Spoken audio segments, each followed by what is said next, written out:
find out who the best man is. I respect you for what you have done in the game, but you ain't never went up against me or my staff. So you remember something. We've been here before. You trying to get there. But being his ass. How though? How does that look? Outbox his ass.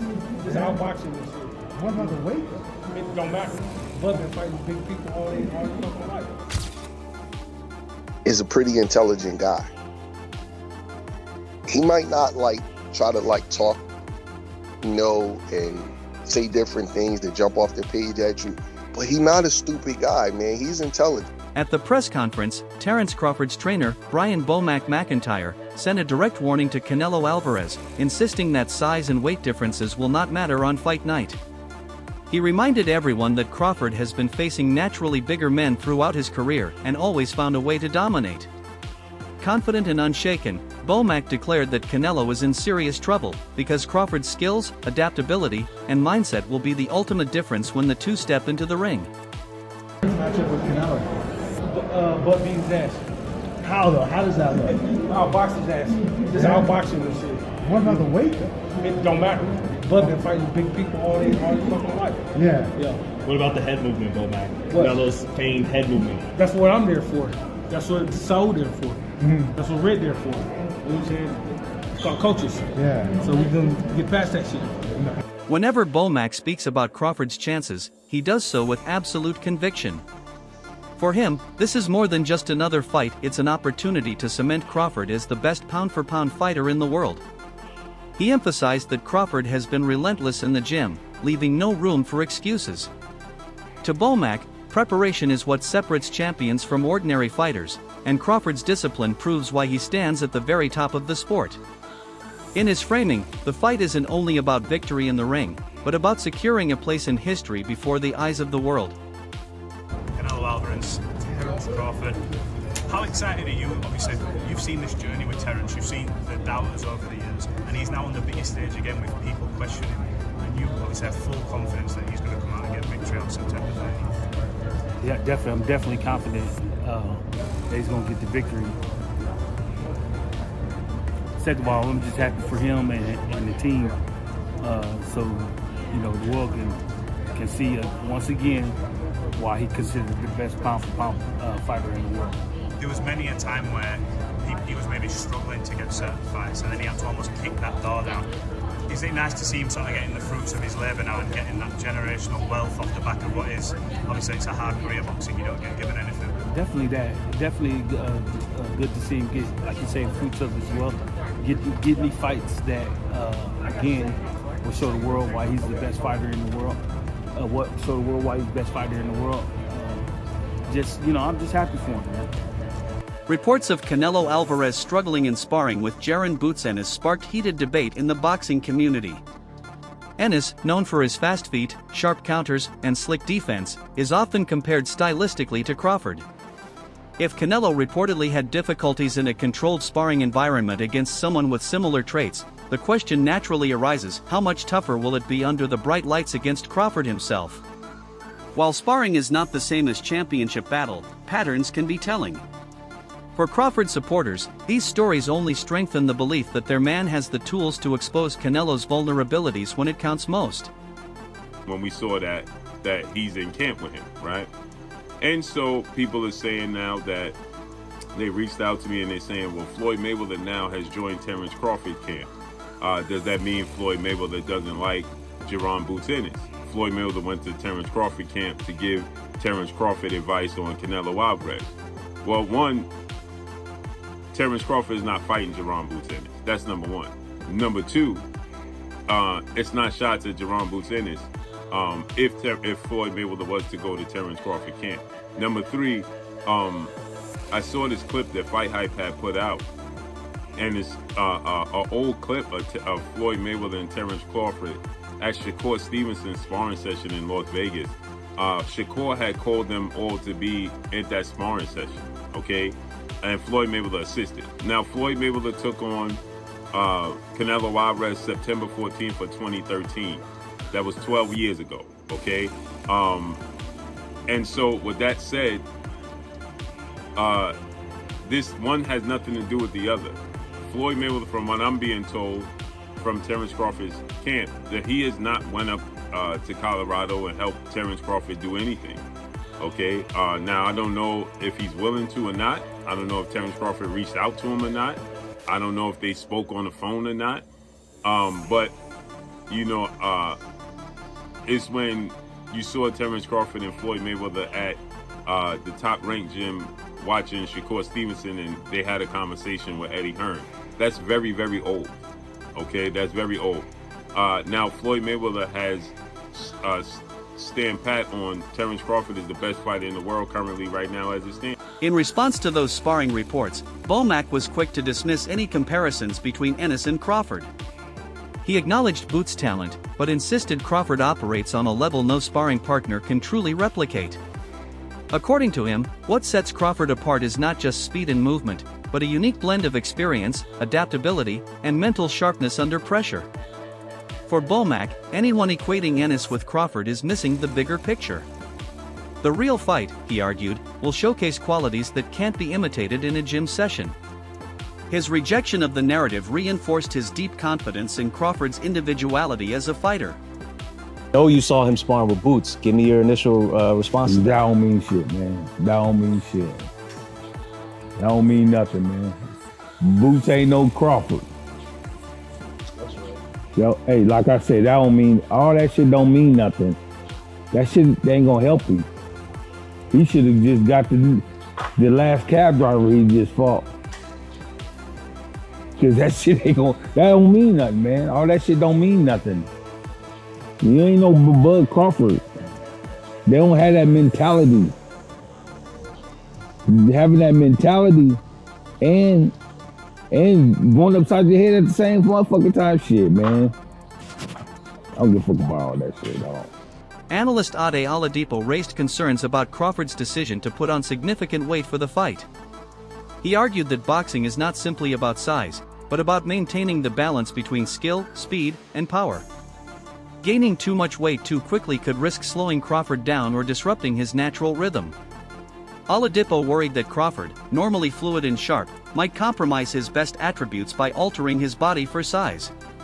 While fans applaud his boldness in moving up, Oladipo's perspective highlights the complexity of such a challenge. Sometimes even good preparation can create unexpected risks. Was too wiry. Crawford was the guy at 135 pounds that looked really skinny. Even at 140, go and watch his fights against, who's the one that I'm trying to think of his name now.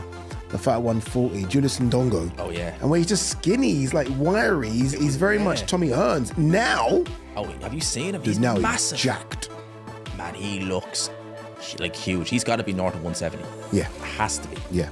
Which there's a part of me that's like, dude, you don't need to be that big. Like, I don't think this is a strength for strength thing. I think this is a skill and speed thing. I don't know. I feel like if you're trying to sit on your punches to hurt Canelo, nobody hurts Canelo. He's been hit by Callum Smith, Sergey Kovalev, Bivol. Yeah. Crawford ain't hurting. Golovkin. And Golovkin. Crawford ain't hurting him. But Crawford knocks everyone out. At 147 pounds.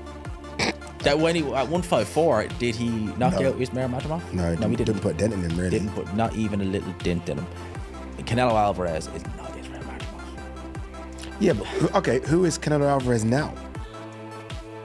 That's a good question. Yeah, like who are we watching now? Because when I go back and watch the guy that fought Skull, everyone likes to dig out Skull. Sorry, one second. Canelo's got to do more. Canelo's output was the worst output I've ever seen of a unified champion. I'm not joking, the worst. That fight.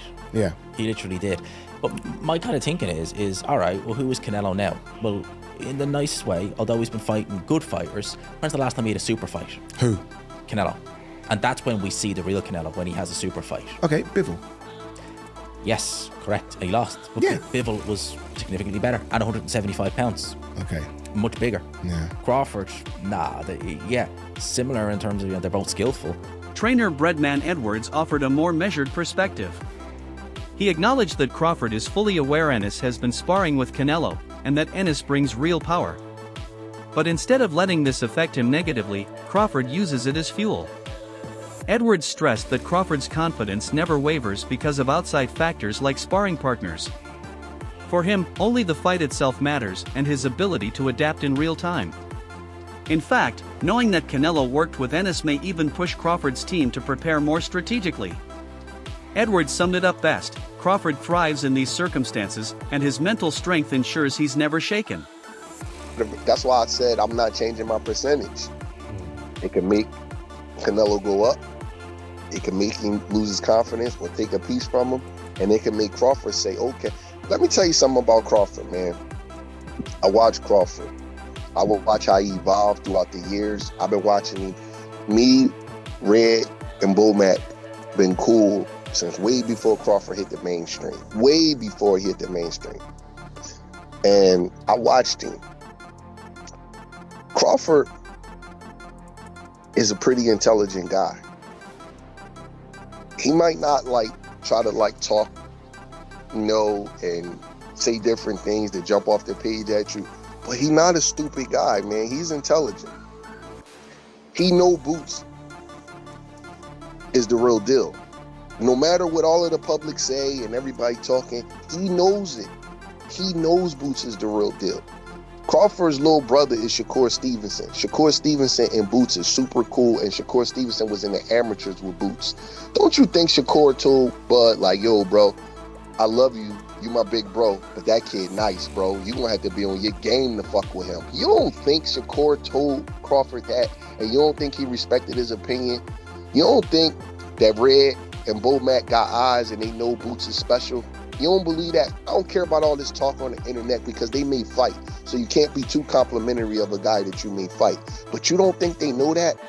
So by him bringing Boots in, that's probably going to take Bud to another level mentally. And that's where I think that Bud win this fight. I think he got a mental... A common argument among fans and analysts is that Canelo's sheer size advantage will be too much for Crawford to handle.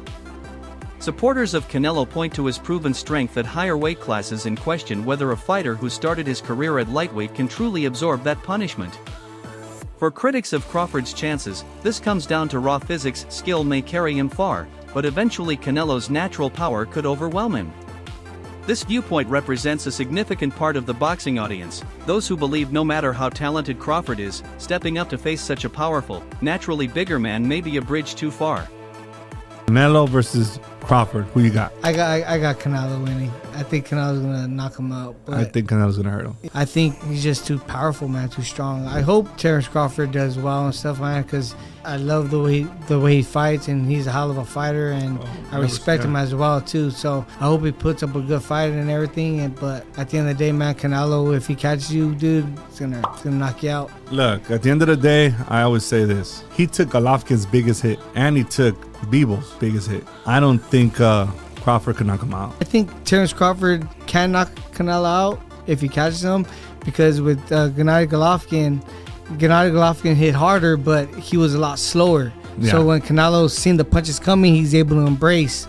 I think if Terence Crawford catches Canelo with a shot that he doesn't see coming, boom, then he could hurt him. You think so? Yeah, I think so. Another key factor often raised is Canelo's wealth of experience at the elite level. He has faced nearly every style imaginable: slick boxers, heavy punchers, defensive masters, and accumulated countless championship rounds under the brightest lights. Supporters argue that this deep well of experience, combined with his composure and resilience, gives him a psychological edge that few fighters can match. For them, Canelo's strength is not just in his power, but in his ability to remain unshaken in high-pressure moments. That mix of size, power, and experience, they say, makes him one of the toughest assignments anyone in the sport could ever take.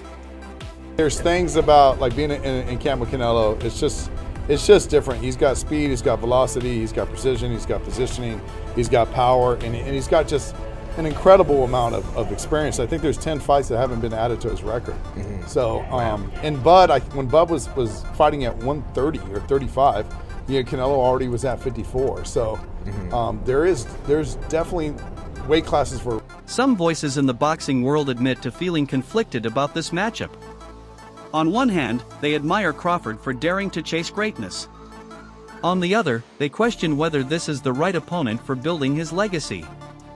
Their concern isn't about Crawford's ability, but about whether a potential physical disadvantage could overshadow his brilliance. They argue Crawford might have had other routes to secure greatness without fighting a man this much larger. Still, they acknowledge that this fight brings him unprecedented visibility and financial reward, a stage that few other matchups could ever provide. Okay. Man, Another good segue. Let's talk about the real deal, though. Ryan, you know, questionable fighter. Some people always question certain things. That boy Canelo, that boy Crawford. Nobody questioning those two. How you feel about that fight coming up? I'm questioning it. I'm not a fan of it. Oh, what? Big man, little man. I wish Crawford had some other opportunities to really solidify his greatness in a different way. Canelo, he's got Bivol. He's got Benavidez. He's got all these other legitimate 168, 175 pound guys that he can fight, for my opinion, to really help his namesake. And you're going to go fight a little smaller guy. And that's nothing against Bud. Bud is as talented as they come. Really? But you're talking about a guy that probably walks around at 180, 190 pounds. Bud is not a huge, massive guy. Right. I don't know if y'all can tell us what the hydration clause is. I'm not sure if you got that worked out. Probably not, because Canelo is obviously the A side. But I just think there's better fights for both of them to be had. I'm glad that Bud is going to get this payday. It's very important. I hope he doesn't rob him to the sunset after this one. But I'm really disappointed in Canelo because I felt like Canelo has a lot of other opportunities he could to really solidify himself as being a pound-for-pound great. And I think this is going to kind of, win or lose, is going to tarnish his reputation. Really? Now, what if he takes this fight and then he rides off into the sunset with Benavidez? Same thing. Like that, same thing? I mean, he's got to fight Benavidez. He's got to fight. He's got to fight Bivol again. He's got to fight the up-and-coming 168, 165 to 175 pound guys. For Bomac, the fight isn't about size or strength, it's about intellect. His breakdown highlights the finer details of boxing. Timing neutralizes power, and speed can offset size. He argues Crawford's brilliance lies in his ability to adjust moment by moment, making him a puzzle that opponents cannot easily solve. His famous phrase, "skills pay the bills," isn't just a slogan, it's a philosophy that defines Crawford's rise. Even though Canelo brings enormous power and elite experience, Bomac believes it's Crawford's mastery of the sport's subtleties that gives him every chance to defy the odds. We know where we need to be by the time we step in the ring. We got the doctors and the scientists and nutritionists and everybody that's in camp that's going to do their part to get where we need to get. How much more power does he have? He got some thudding power up there. And we're just going to sustain it for 36 minutes. Why do you believe you've got what it takes to come up 2 divisions? Like I told the other guy, skills pays bills. You gotta have skills, man, to be going up there to fight somebody like that, like a Canelo. And not only is his offense, he's got to have defense too. You know what I'm saying? So, styles makes fights. Bud got the better skills, and he got the better mind too. Do you think, with the styles in mind, but also the weight in mind, he can get that job done based on he's just so much more excelling in the skills? You know what? He gonna get the job done. I promise you that. He'll get the job done. Because Bud boxing IQ is off the charts. You know what I'm saying? Next to Canelo, not taking nothing away from him, but Bud just a little bit better. I can tell you fully believe in your fighter and he believes in himself too. There was a slight back and forth at the press conference there. That was just a battle of belief. Who believes they're better? Obviously Terence believes he's better. Did you look into that? What happened at the press conference there as the first That's just press conference, man. The reason why I believe into my fighter is because from day one, the first day he walked in the gym to where we at now, we haven't lost yet. Okay? He got a loss. He got 2 losses. How does that affect him coming into this fight? One thing about this, always remember this. He got 2 losses, right? We got no losses. So we know what to do to take to get that win, right? That's it for today's video. Stay tuned for more updates.